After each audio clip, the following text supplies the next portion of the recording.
The Great Hall of the Galactic Council had always been a place of order. For 200 years, every voice, every argument, every war had been settled here, under bright white lights that symbolized peace among the stars. But that day, something felt wrong. The room was full, the seats of 100 species occupied, yet a strange silence lingered in the air. The delegates waited for one person, the human ambassador. She was always the calmest voice in every debate. Whenever tensions rose, people said, "Let the humans speak." They were the bridge between worlds. When the tall silver doors opened, everyone turned. The human representative entered, steady, quiet, serious. Her steps echoed across the floor like soft thunder. Normally she would smile or exchange greetings. Not today. She walked straight to the center, carrying a single sealed document. The crowd whispered.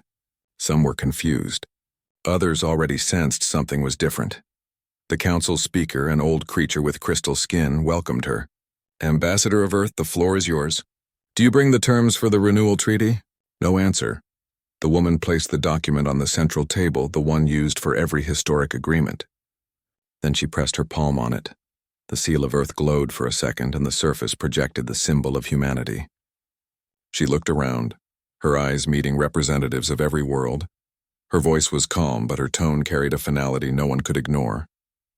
"The statement within is Earth's final position. We ask that it be recorded in the archives of the Council." The speaker frowned. "Final position? But we have yet to discuss that." "There will be no discussion," she said softly. "Not anymore." Gasps filled the hall. The room that had witnessed centuries of peace talk suddenly felt smaller, heavier. The delegates of other worlds murmured in disbelief. The speaker tried to regain control. "Ambassador, surely this is some misunderstanding. Earth has always guided us toward unity." She interrupted, but not with anger, with exhaustion. "For generations we tried. We listened. We negotiated. We sacrificed our people, our time, our faith in the idea that reason could hold this galaxy together. But the Council has chosen power over peace." One of the reptilian diplomats hissed, "That is a dangerous claim." She looked at him, not with hostility but sadness. "It is not a claim. It is history." A deep silence followed. Even the light seemed dimmer now. Then she did something no one expected. She reached up, unclipped the silver badge that symbolized her position as Earth's voice, and placed it beside the sealed document. "This badge once meant something," she said quietly. "Now it means nothing."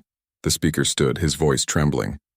"You cannot simply leave the Council, Ambassador. Humanity holds a permanent seat." "Held," she corrected. Past tense. The words hit like a shockwave. The translation systems repeated them in dozens of alien languages, each one echoing through the chamber. Held, past tense. For a moment, no one breathed. Then questions erupted from every corner. What does Earth mean by this? Is this a withdrawal? Are you declaring independence from the Council? She said nothing. She only turned toward the exit. As she reached the doors, she stopped once, glanced over her shoulder, and said one last thing, quiet, almost gentle. But everyone heard it. When the Council remembers what peace truly means, Earth will listen again. Until then, silence is our answer. And with that, she walked out. The doors closed behind her with a deep metallic sound that echoed through the hall. No one spoke for a long time. Even the translation systems went still, their lights flickering uncertainly as if they too felt the weight of what had just happened. Then the speaker slowly opened the sealed document. The contents appeared in the air. Just a single line written in every known galactic language.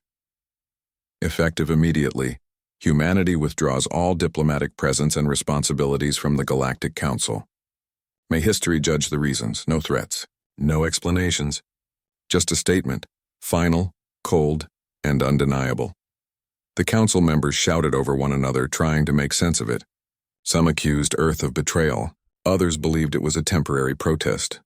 A few were afraid, very afraid, because everyone knew, when humans acted, they did not act without purpose. Back on Earth, the event played live across all human networks. People watched their ambassador walk out of the chamber, her head held high. Some cheered, believing it was long overdue. Others felt uneasy. Leaving diplomacy meant stepping away from everything humanity had built among the stars. For decades, Earth had been the glue holding the galaxy together. Their peacekeepers resolved conflicts, their engineers rebuilt shattered colonies, and their scientists shared technology freely. Now all of that was ending. News anchors tried to explain, analysts debated, but no one really understood what had driven this sudden decision. There were rumors of betrayal, of the Council ignoring human warnings about border conflicts, of secret deals between rival species, and of corruption spreading through the core worlds. But the government of Earth said nothing more. The statement was official and final. Every diplomat was ordered to return home immediately. Embassies were shut down, communication lines cut, and ships recalled from distant systems. Even the oldest allies of humanity couldn't reach them. Inside the council hall, chaos continued. Some demanded that the council condemn Earth's decision. Others begged for a private meeting to repair relations. But the speaker, who had served for over a century, looked broken. He read the human message again, then whispered, "If the humans are leaving, then the peace we know is leaving with them." He was right. Over the next few days, the footage of that walkout spread across the galaxy. It became the most replayed broadcast in history. Every world saw the same image, the human ambassador walking away from the shining circle of the council, the symbol of Earth glowing once before fading out completely. To some, it looked like a proud moment, a civilization standing up for its values. To others, it looked like the first crack in an empire of peace that would never heal again. In the following hours, representatives from other species tried to reach Earth's central government. But every attempt was blocked by automated systems. No diplomatic requests are being accepted at this time. That was the only reply. At first, everyone thought it was a temporary freeze, maybe a negotiation tactic. But as the hours turned into days and the days into weeks, one fact became impossible to ignore. Humanity was gone. Not physically. Their colonies still stood. Their fleets still patrolled their borders, but politically, morally, diplomatically, they had vanished. The once crowded human seats in the council remained empty. Dust settled on the desk where their flag once stood. Every session afterward felt quieter, colder. The other delegates began to argue more often. Without the human voice to balance them, small disagreements became loud confrontations. Even routine trade talks turned into heated debates. Still, some believed Earth would come back. After all, humans always returned. They had fought through wars, famine, and alien invasions before. They were the species that never gave up. Surely this was just a pause. But they were wrong. Far away in the orbit of Earth, fleets began to move. Quietly, efficiently. Entire diplomatic transports were redirected toward home. The great network of communication relays humans had built across the stars began to shut down one by one. No one knew what was coming next. But everyone felt it. Something had shifted forever. The galaxy that once looked to humanity for leadership now faced a future without them. And for the first time in centuries, the Council realized how much they had relied on Earth's calm voice to keep them from falling apart. The withdrawal of one world had shaken the foundation of hundreds. And though no one could say it aloud, every delegate who had watched that ambassador walk out of the chamber felt the same cold thought echo in their mind. If the humans are silent, then something terrible must have been said. The message arrived without warning. Across every colony, every human base, and every outpost orbiting distant suns, the same signal appeared at the exact same time. It was only a few words, but it carried the weight of something final, something that couldn't be undone. Return home. Operations concluded. No further correspondence authorized. No signature. No instructions. No explanations. Just that single quiet order. At first, people didn't believe it. Some thought it was a system error, a glitch in the network. Others assumed it was a temporary recall. Maybe Earth wanted to reorganize the diplomatic branches. But when the same message repeated again 12 hours later, with military encryption and the Earth seal glowing at the end, everyone knew it was real. On dozens of council worlds, human embassies went dark overnight. Buildings that had been full of chatter and laughter now stood empty. Lights turned off, signs removed, and flags quietly taken down. In the capital world of the Council, where humans had once maintained the largest diplomatic complex, entire teams packed up within hours. They didn't argue, didn't resist. They simply followed the order. The calmness of it all was unsettling. Alien citizens watched from the streets as human envoys boarded transport ships. Some tried to ask why, some begged them to stay to at least explain. But the humans gave the same answer every time. Polite, respectful, but firm. We've been recalled. I'm sorry. Those 3 words spread faster than any broadcast ever could. One by one, human offices across the galaxy shut down. Peacekeeping missions were halted. Human advisors were withdrawn from foreign governments. Entire relief fleets, which had been helping rebuild war-torn worlds, suddenly turned around and left orbit. Within a week, every human official was gone. The Council issued urgent requests for clarification. They sent encrypted transmissions to Earth's government, to their colonies, even to private corporations. None were answered. For the first time in centuries, Earth's communication lines went silent. In the absence of answers, theories filled the void. Some claimed humanity had discovered something, a secret threat, maybe even a betrayal within the Council itself. Others whispered that humans were preparing for isolation or worse, for war. A few optimists said Earth was only taking a break, reorganizing its diplomatic forces before returning stronger. But deep down, everyone felt something darker. This wasn't a pause. This was a goodbye. In the far outer colonies where humans lived alongside other species, the withdrawal felt personal. On the moon of Kalos IV, a small community of human teachers and engineers had lived for generations among alien settlers. They were beloved there, known for their kindness and for never turning away when someone needed help. When the recall order came, the locals gathered to stop them from leaving. They surrounded the landing platform, pleading. "You can't go," they said. "You built this place with us." The humans smiled, shook their hands, and said softly, "We built it for you. That's why it must stay." Then they boarded their shuttle and disappeared into the sky, leaving only the wind and a fading sound of engines behind. Even the stars seemed quieter that night. Back on Earth, the arrival of returning ships created waves of emotion.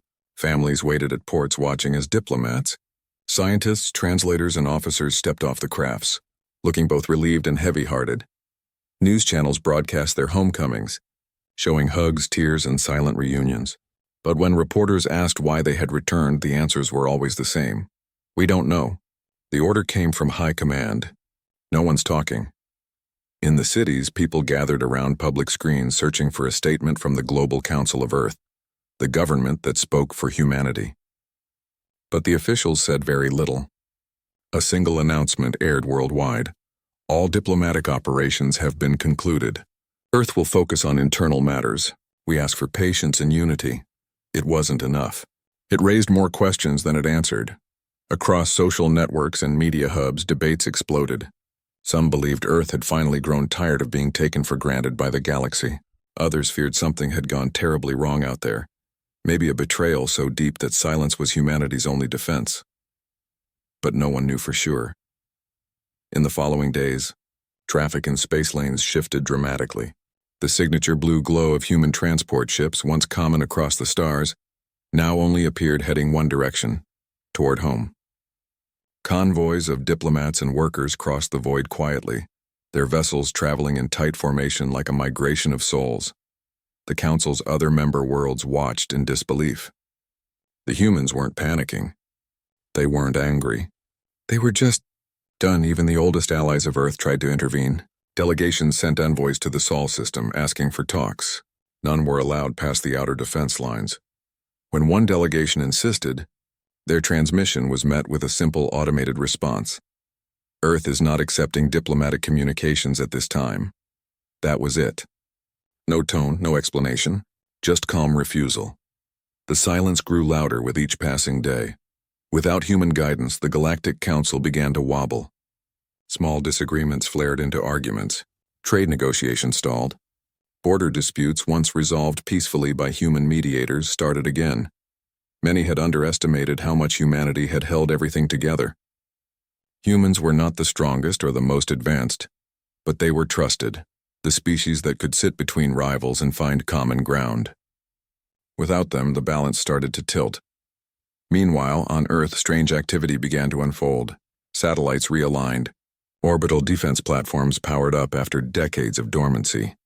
Massive ships returned to dockyards for refitting. Cargo convoys carried materials to shipyards on Mars and Luna. To outsiders, it looked like preparation. But for what, no one could tell. Inside the planet's cities, life seemed calm. People went to work, children went to school, and everything appeared normal. But beneath that calm surface was a quiet determination. For once, humanity wasn't talking to anyone. They were listening, to each other, to their own leaders, to whatever reason had made them turn away from the galaxy. The silence wasn't empty. It was deliberate. In the archives of the old diplomatic office, one young clerk found something curious before leaving his post. It was an old quote engraved in the entrance hall, something from Earth's first representative when humanity had joined the Galactic Council centuries ago. It read, "We come not to rule or divide, but to remind the stars that peace is a choice." The clerk looked at the words for a long time before leaving. Now, that choice was gone. Across the galaxy, recordings of human envoys leaving their posts played on every news channel. In one video, an alien reporter asked a departing officer, "Will Earth return?" The officer smiled faintly and said, "When the galaxy learns how to listen." That clip became the most shared message in years. It symbolized the end of an era, a quiet farewell from a species that had given everything to keep peace alive. Weeks passed. The council chambers felt emptier than ever. The seats once reserved for Earth remained vacant, covered with a white cloth out of respect. In one session, the speaker proposed leaving them empty forever, a reminder of what unity had cost. But even that motion turned into an argument. The humans were gone, and with them the sense of balance. Still, the galaxy waited. They expected a follow-up message, a statement, an explanation, anything. But nothing came. Instead, Earth's transmissions grew fewer until they stopped entirely. The massive communication hubs that had once connected human colonies to thousands of systems went offline one by one. Out there, in the deep black, human ships continued to move in silence, their destinations known only to them.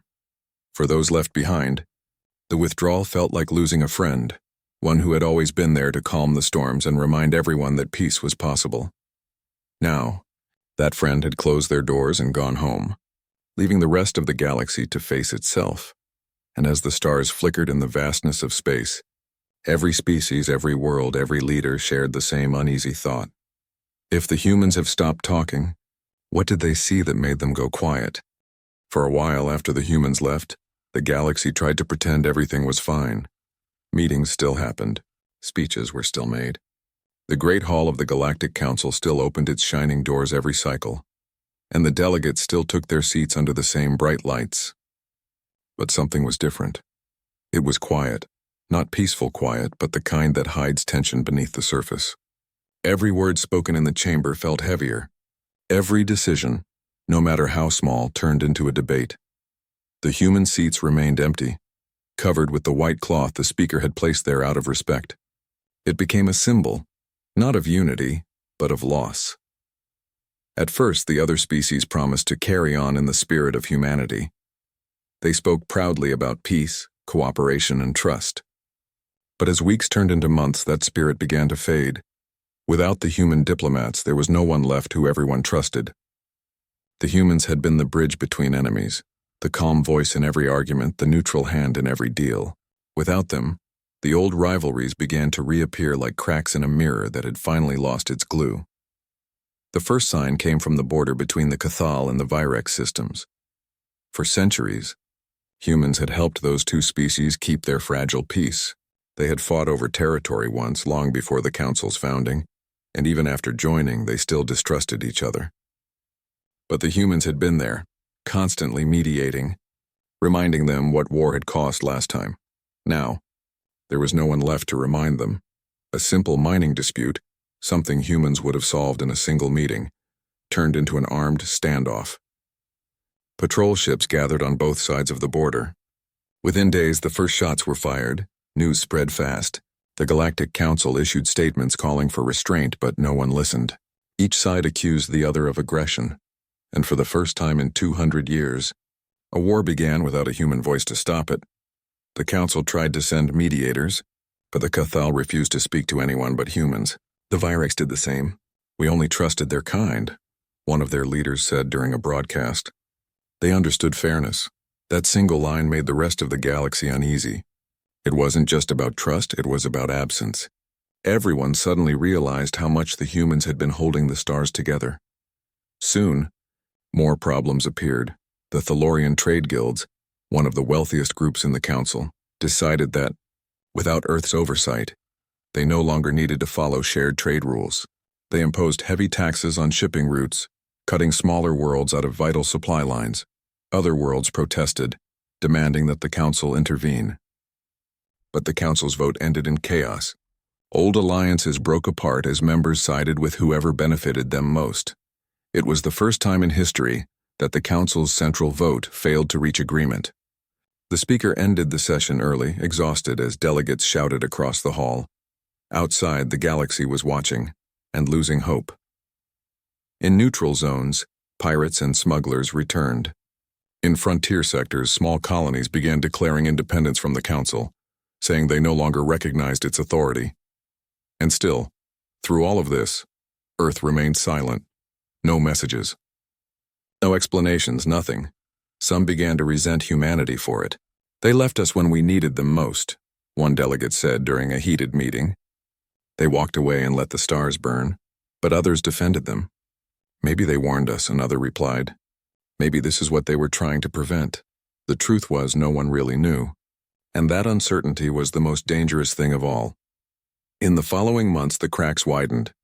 Alliances shifted like sand. Worlds that had once shared technology began hoarding it. Those that had relied on human peacekeepers found themselves defenseless. The Sarathi, who had always stayed neutral, announced their withdrawal from the council entirely. Their leader gave a short statement that was broadcast across the networks. Without trust, this council is just noise in an empty hall. The speaker begged them to reconsider, but it was no use. The Sarathi ships left orbit that same day, their engines lighting up the skies like silent stars. It was the third major civilization to pull out since humanity's departure. The council tried to hold a summit to calm the panic. They even placed the meeting in the same chamber where the humans had once stood, hoping to remind everyone of the old unity. But the atmosphere was tense. Every representative arrived with hidden frustration, with fear in their eyes. When the meeting began, the speaker opened by saying, "We must not let humanity's silence divide us." But the very next sentence he spoke was drowned out by arguments. Accusations flew across the room, claims of secret deals, sabotage, and betrayal. What started as words turned into shouts. At one point, two envoys nearly came to blows before security intervened. When the session ended, nothing had been resolved. The galaxy's most powerful council had become a room of voices talking over each other. That same night, one of the oldest human allies, a small colony world known for its peaceful nature, shut down all trade with the council. They didn't declare war. They didn't even announce it publicly. They just quietly left, following Earth's example, and once again silence spoke louder than any weapon. Across the stars, ordinary people began to notice. Merchants couldn't get supplies. Farmers couldn't ship crops. Starliners were delayed for weeks because every route required new permissions now. The smooth cooperation that had once defined the galaxy was breaking apart piece by piece. On media networks, experts debated endlessly. Did the humans know this would happen? Is this why they left? Some believed it was punishment, that humanity had grown tired of holding up a system that refused to change. Others said humans were protecting themselves from something the rest of the galaxy didn't yet understand. But a few, the ones who remembered history, said quietly, "No, this isn't revenge. It's a lesson." Still, no lesson ever came easy. On the outer edge of the Orion Arm, fleets began forming. Defense fleets, they were called, though everyone knew they were preparing for war. Tensions spread like wildfire, fueled by fear and suspicion. Meanwhile, messages kept bouncing off the borders of Sol, Earth's home system. Dozens of envoys sent pleas for communication. None received an answer. Even automated beacons that once transmitted navigation data from human space went offline, one after another. It was as if the entire species had drawn a curtain around itself, closing out the universe it had once led. Inside the council chambers, the speaker finally spoke what everyone feared. During a private meeting, he said, "The unity we built with them wasn't just political. It was emotional. They made us believe in peace. Without them, we are falling back into who we were before." And he was right. One by one, the alliances humans had built began to crumble. Worlds that once celebrated diversity started distrusting their neighbors. Trade became a tool of power. Small skirmishes broke out in border sectors. Still, no one declared an official war, not yet. It was as though the entire galaxy was holding its breath, waiting for something. Every species had a different theory, but deep down, they all felt the same fear. Maybe this was exactly what the humans expected. Maybe they had seen this coming for years. Somewhere in the darkness of space, someone whispered a thought that spread like an echo from world to world. What if they didn't leave because they were angry? What if they left because they knew what was coming? And that question, more than anything else, haunted the galaxy. The humans had always been emotional beings, stubborn, empathetic, capable of both compassion and defiance. They had built peace out of chaos once before. If they had chosen to walk away now, maybe it was because they believed peace could no longer be built the same way. Whatever the truth was, their absence had become the galaxy's mirror, showing everyone what they had become without the species that once reminded them to be better. The fractures had begun, and though no planet had yet fallen completely, the first cracks were already spreading across the stars, silent, unstoppable, waiting for the weight of one more mistake to shatter everything. Far away, in the shadow of Earth's blue oceans and quiet skies, the human fleets watched. They didn't move. They didn't speak. But their presence was felt. Patient, observing, waiting. For the rest of the galaxy, chaos had begun. For humanity, it was only the beginning.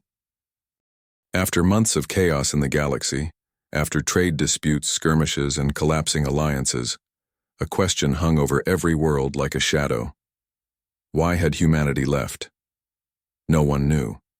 Not the oldest leaders, not the most experienced diplomats, not even the youngest recruits.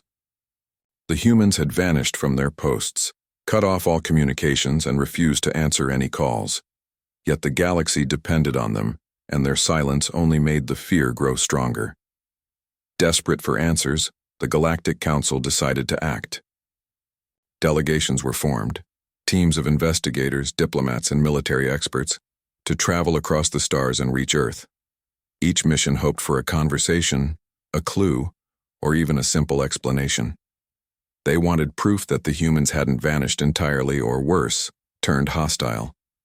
The first ships left in secret. They carried gifts, messages of peace, and requests for dialogue.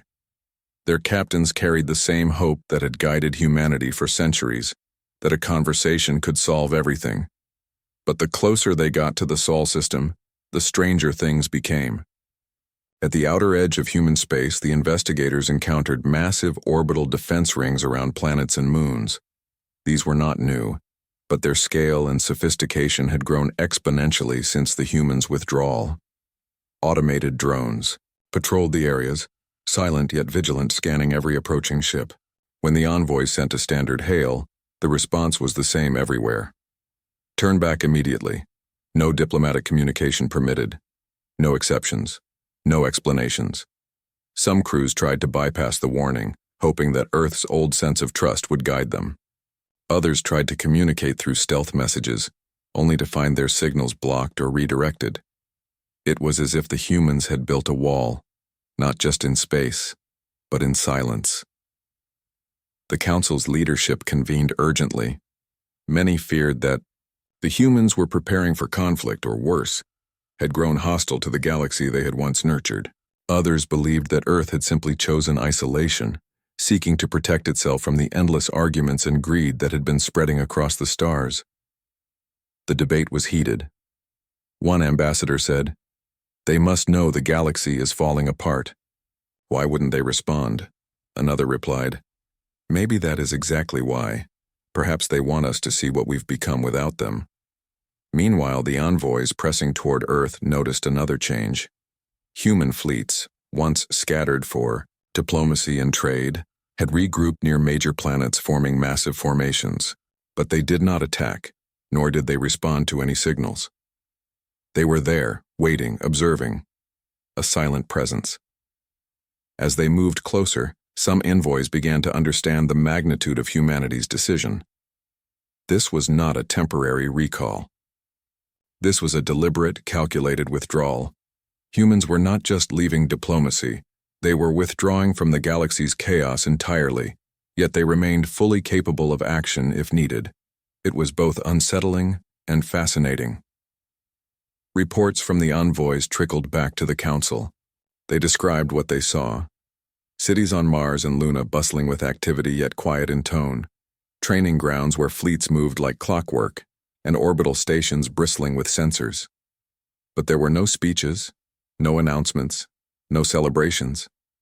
Everything was precise, deliberate, calm. One envoy described it as watching a giant organism breathe. "It's alive," they said.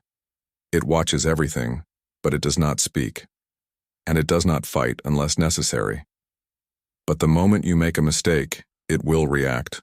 Instantly, perfectly, decisively." The Council feared that humans had reached a point beyond negotiation.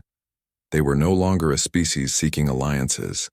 They were a species who had learned patience, discipline, and quiet power. Back on the outer worlds, ordinary citizens speculated endlessly. News channels replayed videos of the humans leaving their diplomatic posts.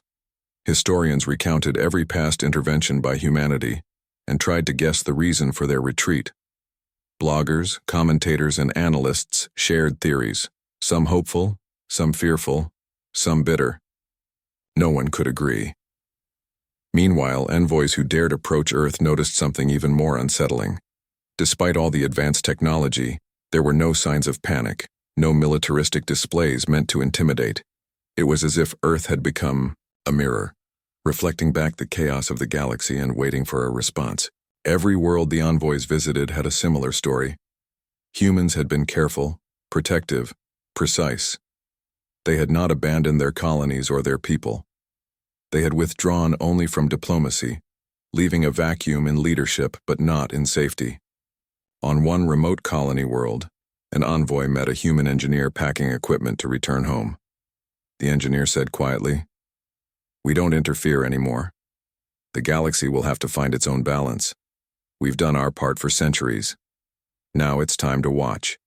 It was a simple statement, but it carried the weight of generations. Humanity had built peace in countless ways, through negotiation, through compromise, through patience. And now, they had stopped. The envoys began reporting these facts back to the Council. Some were shocked, others feared that the humans were testing them. It was unclear what would happen if anyone tried to provoke Earth. Would they retaliate? Would they simply watch silently? The uncertainty created tension across the galaxy. Leaders who had once relied on human intervention found themselves at a loss. Without guidance, even small conflicts could escalate. Trade routes slowed, border patrols tightened, alliances faltered. Meanwhile, humanity's silence had a strange effect on ordinary citizens of other worlds. People began thinking, analyzing, questioning themselves and their leaders. "If humans can step back," one news commentator said, "maybe we've relied too much on them.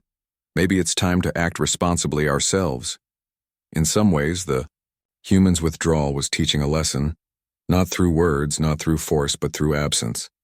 Despite the growing fear and chaos, the envoys who observed Earth reported one remarkable thing. Humanity had not stopped developing, not stopped improving. Cities thrived. Fleets were stronger. Technology advanced. Every action was controlled, careful, purposeful. They had withdrawn, but they had not weakened. The Council grew anxious. Some leaders suggested sending more fleets, more diplomats, more emissaries, anything to force communication. Others argued that any attempt might provoke the humans. They had learned patience and control. They had learned silence, and silence the galaxy realized could be more dangerous than any weapon. Then came a breakthrough.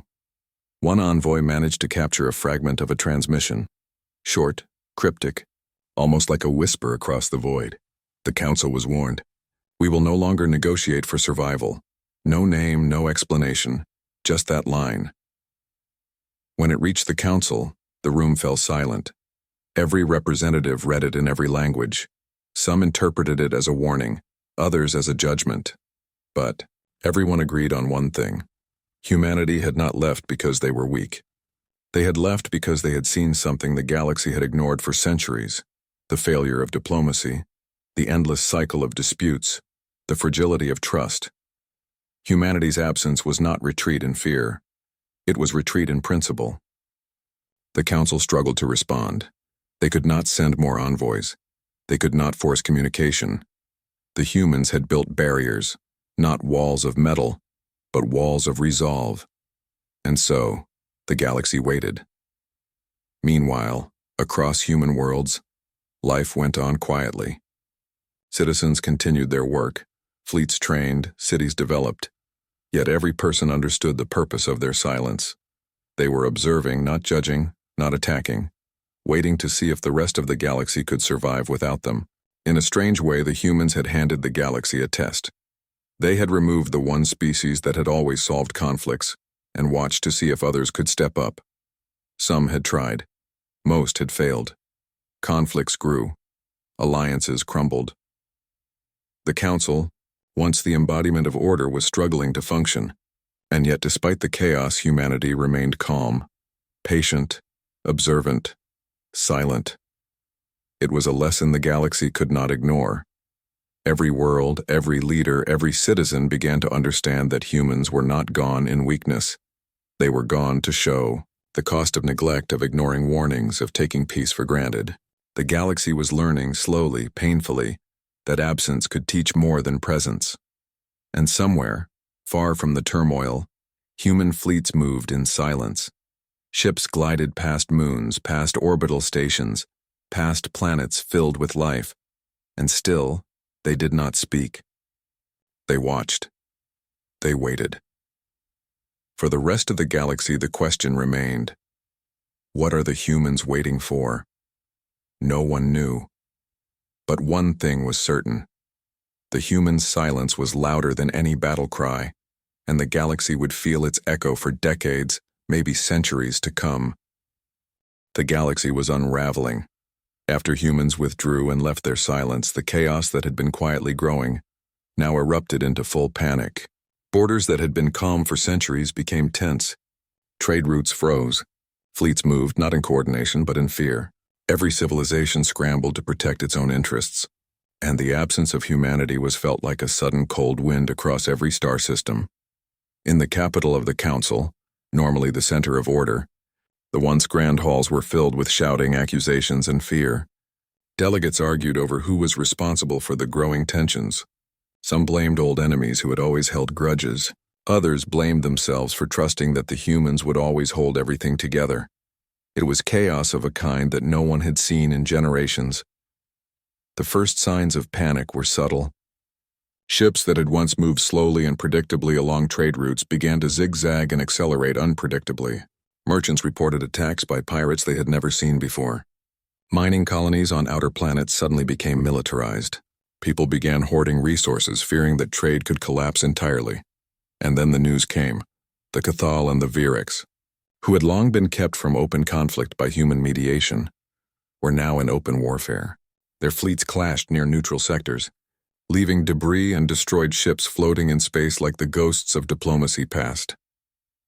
The Council attempted to intervene, but without humans, their words carried no weight. Attempts at negotiation failed. Delegates shouted over one another, accusations flew, and no plan could hold. The panic spread like wildfire.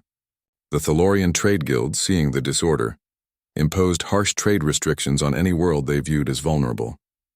Smaller planets, reliant on imports for food and medicine, found themselves cut off. People on these worlds panicked. Lines formed at supply centers, and frustration turned into riots. In another sector, the Sarathi, who had always stayed neutral, pulled out of the Council entirely. Their departure was not accompanied by violence or protest. It was silent, but its impact was enormous. Their absence left entire sectors without neutral mediation, increasing tension and uncertainty even more. Across the galaxy, the effects were multiplying. Worlds that had been stable for decades found themselves scrambling to form alliances. Some tried to join stronger civilizations for protection. Others attempted to fortify their own planets independently. The balance that humans had maintained for centuries was gone. Even those who had once doubted humanity's influence began to understand its depth. People whispered in marketplaces and forums alike, "Without humans, we cannot trust ourselves to stay peaceful." The panic was not only political, it became personal. Citizens who had never experienced war or unrest now lived with fear as a daily companion. Families worried about safety and survival. Traders feared attacks while transporting goods. Teachers worried that children might not have a future in a galaxy that seemed to be falling apart. At the council, the speaker tried to calm the assembly, but even he was struggling. His words, once authoritative and guiding, were now drowned out by fear and anger. "We must find unity," he shouted. "We must act responsibly." But responsibility had become a luxury. Survival had taken its place. Meanwhile, the human withdrawal continued to have a strange, invisible effect. Their fleet, stationed near strategic points in the galaxy, did not interfere. They did not attack. They did not intervene. But their presence alone was enough to make other civilizations nervous. Observers reported that human ships moved like shadows in the distance, silent yet perfectly coordinated, ready to act if necessary. It was this silent threat that created a new level of panic. No one knew the humans' intentions.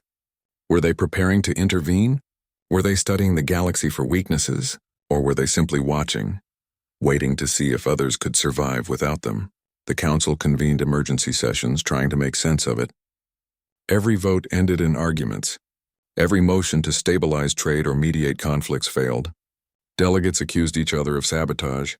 Fear of appearing weak led to reckless decisions. And outside the council halls, ordinary citizens experienced the panic in real time. News broadcasts reported skirmishes, embargoes, and riots. Social networks exploded with speculation. Some worlds were filled with fear, while others were consumed by anger. Entire regions began forming militias, preparing for conflicts that humans had once prevented. The galaxy had lost its center of stability. The humans' silence, once considered temporary, was now a permanent, unsettling force. In one small, neutral colony, an elder stood in the town square and watched the skies. "They have left us," he said quietly. "We will learn what it means to live without their guidance." His words were simple, but everyone around him understood the weight.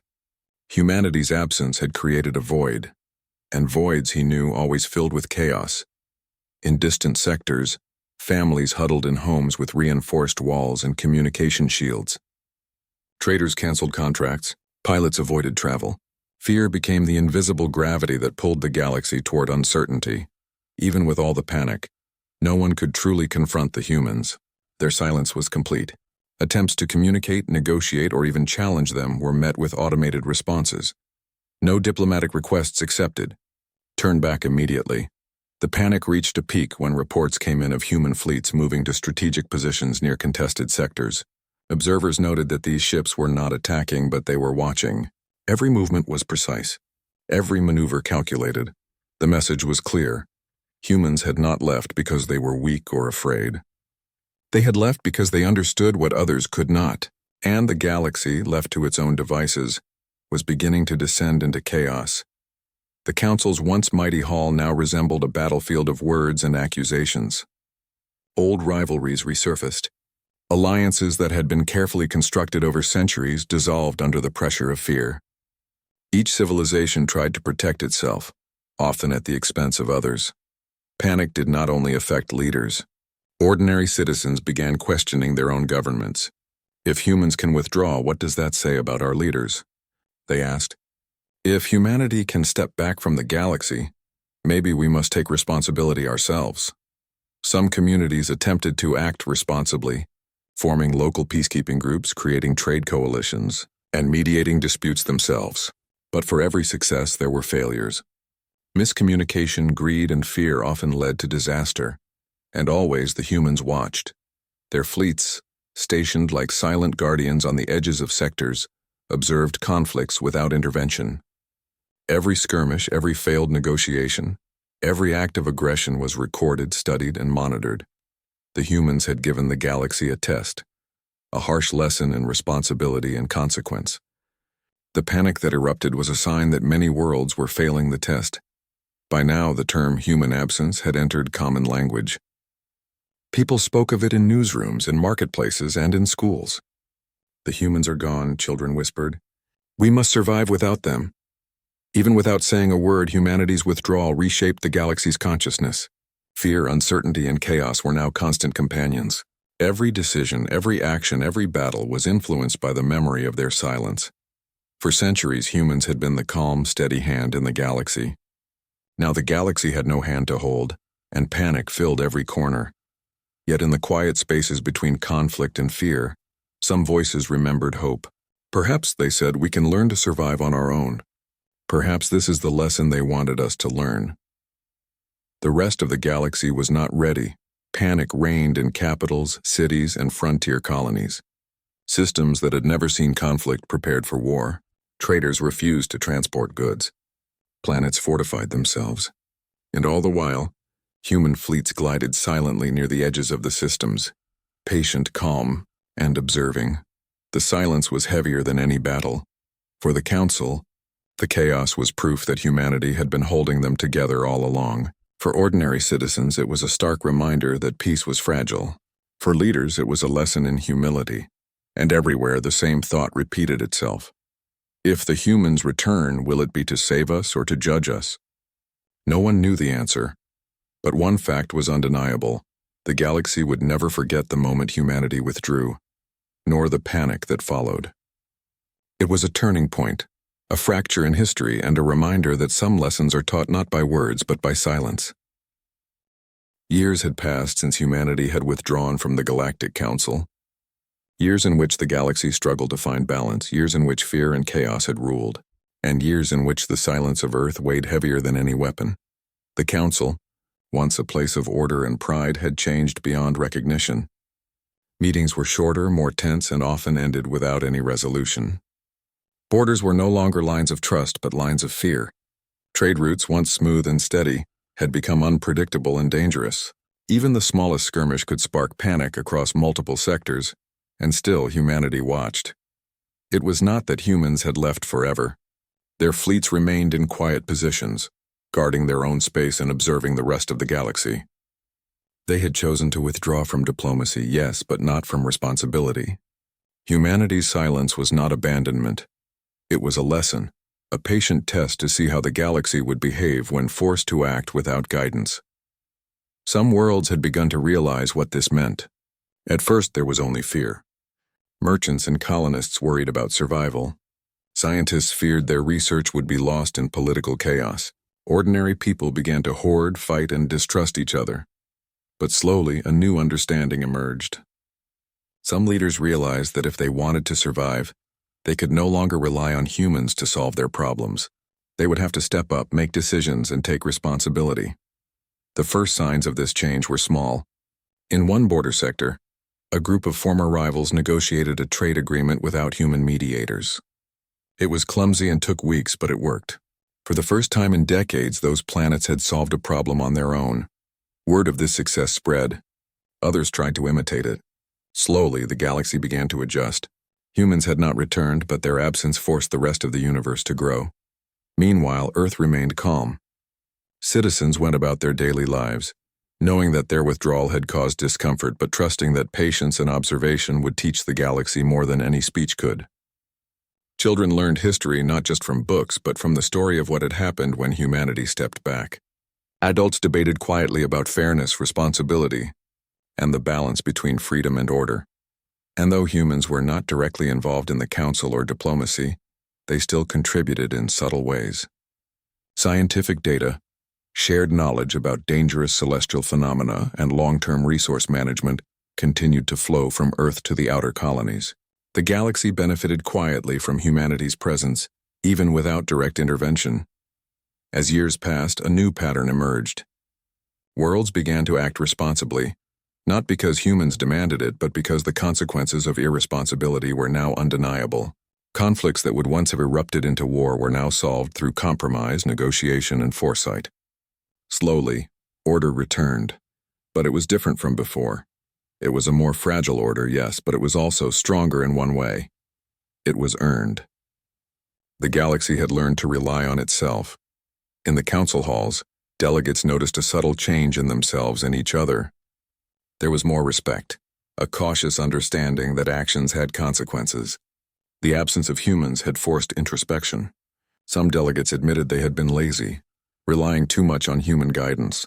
Others recognized that compromise and dialogue were more important than winning debates or asserting dominance. Meanwhile, humans continued their silent observation. Fleets moved in patterns that were invisible to most, monitoring distant sectors and recording events without interfering. They were not punishing the galaxy nor rewarding it. They were simply waiting, watching, and ensuring that mistakes would not escalate into catastrophe. Then came the first signal that humanity might be ready to re-engage. In small, careful ways, a remote planet, long dependent on human trade and technology, experienced a natural disaster. A meteor strike destroyed much of its infrastructure. Without hesitation, Earth's fleet sent aid, medical supplies, rebuilding equipment, and expert teams. There were no speeches, no negotiations, just action. This act of quiet assistance was noticed immediately across the galaxy. It sent a clear message: humans were not abandoning anyone. They were not reckless. They were teaching responsibility, but they were also ready to help when it truly mattered. Slowly, the council began to change. Delegates who had learned to act responsibly now approached problems differently. They sought solutions that balanced power and fairness. They mediated conflicts without relying on Earth's voice. And while mistakes still happened, the galaxy began to stabilize in a new way. Historians called this period the New Era. It was not a time of human dominance, nor a time of complete independence. It was a time of growth, reflection, and maturity for the galaxy.